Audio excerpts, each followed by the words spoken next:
नमस्कार मंडळी, स्वागत आहे तुमचं आजच्या व्हिडिओमध्ये. तर आज बघा आलाव शेतात आणि तुम्हाला दाखवते शेतातला निसर्गाचा बदल कसा असतो ते.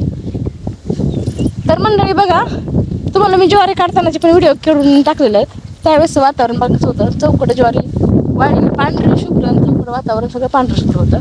परत तुम्हाला नांगरलेलं मोगडलेलं पाळे घातलेली पण दाखवलंय. आणि आता सोयाबीन पेरली छोटी होती त्यावेळेस पण बघा, आता बघा कसं निसर्गाचं रूप बघा कसं आहे, कसं निसर्ग रंगरूप बदलतंय, तसंच माणसांचे पण रंगरूप बदलत राहते. आता पण बघा, आपण पण लहानाचे मोठ्याचे तरुण होता आणि तरुण झाल्यानंतर परत म्हातारे होता. तसंच हे सगळं निसर्गाचं वातावरण असतंय. पण माणसाला फक्त म्हातारा पण आवडत नाही. ती बरोबर आहे का? कमेंटमध्ये नक्की सांगा. तर मंडळी, असं वातावरण चालू आहे. तुमच्या शेतात कसं आहे कमेंटमध्ये नक्की सांगा. आणि आमच्या इथं आता भरपूर पिकं म्हणजे फक्त सोयाबीनचे आहेत.